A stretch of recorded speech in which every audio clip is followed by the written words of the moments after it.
किसी ने बड़े कमाल की बात कही है कि जीवन मिलना भाग्य की बात है, मृत्यु होना समय की बात है और मृत्यु के बाद भी लोगों के दिलों में जीवित रहना कर्मों की बात है। नमस्ते दोस्तों, मैं हूँ SJ। एक डॉक्टर साहब अपने अस्पताल में दौड़े चले आ रहे थे, जितनी स्पीड में चल सकते थे भागे चले आ रहे थे। ऑपरेशन थिएटर वाली लॉबी में आए तो उन्हें 5-6 लोगों ने घेर लिया और सुनाने लगे कि अस्पताल खोल लिया है, अपने आप को क्या समझते हो, अब आ रहे हो, हम इतनी देर से इंतजार कर रहे हैं, आपको कोई सुध नहीं है, आपको कोई चिंता नहीं है, हमारा बच्चा ऑपरेशन थिएटर में है, हम इंतजार कर करके थक गए हैं और आप अब आ रहे हो। डॉक्टर साहब ने कहा आप मुझे जाने दीजिए, मुझे मेरा काम करना है। और वो लोग सुनाए जा रहे थे कि डॉक्टर साहब आपका बेटा होता तो क्या आप इतने आराम से आते, आप भाग कर आते, आप जल्दी आते, ये करते वो करते,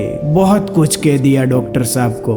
डॉक्टर साहब ने कोई रिएक्ट नहीं किया और वो दौड़े चले गए ऑपरेशन थिएटर में। 1-1.5 घंटे तक ऑपरेशन चला। उसके बाद जब बाहर निकले तो वापस से इन 4-5 लोगों ने उनको घेर लिया कि क्या हुआ क्या हुआ। उन्होंने कहा कि अब बच्चा ठीक है, अब जल्दी रिकवर करेगा, ऐसा बोल के वो जा रहे थे। फिर उनसे सवाल करने लगे कि कब डिस्चार्ज होगा, ये होगा वो होगा। डॉक्टर साहब ने कहा ये सारे सवाल आप नर्स से पूछ लीजिएगा, मुझे जाने दीजिए। और जिस स्पीड से वो आए थे उसकी 2 गुनी स्पीड से वो निकल गए। ये जो 5-6 लोग थे बच्चे के घर से, माता पिता चाचा मामा, उनको लगने लगा कि कैसा घमंडी डॉक्टर है, बात तक करने की तमीज नहीं है। कुछ देर बाद वहाँ नर्स आई तो नर्स बताने लगी बच्चे की हालत। उन्होंने कहा बच्चे की हालत मत बताओ, पहले ये बताओ कि ये जो डॉक्टर है ये इतने घमंडी क्यों है, ये इतना अहंकार किस चीज का है इनके अंदर, हमें तो ये बताओ। सीधे मुंह बात नहीं करते।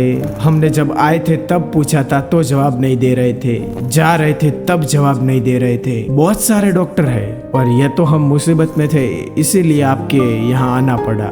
नर्स रुआसी हो गई, इमोशनल हो गई और कहने लगे कि प्लीज आप ऐसा मत कहिए, डॉक्टर साहब बहुत अच्छे हैं, बहुत अच्छे दिल के हैं, आपको शायद पता नहीं है आज सुबह ही एक रोड एक्सीडेंट में उनके बेटे की डेथ हो गई है। लेकिन हमारा फर्ज है कि इनको बताना कि कोई पेशेंट आया है, ऑपरेशन थिएटर में है, तो हमने कॉल किया, हमने अपनी ड्यूटी निभाई। हमें लगा था शायद डॉक्टर साहब मना कर देंगे। उन्होंने बिना देरी किए उन्होंने कहा मैं आ रहा हूँ। बिना देरी के वो दौड़े चले आए, ऑपरेशन थिएटर में गए, आपके बेटे का ऑपरेशन कर दिया, वो ठीक हो जाएगा, आप चिंता मत कीजिए।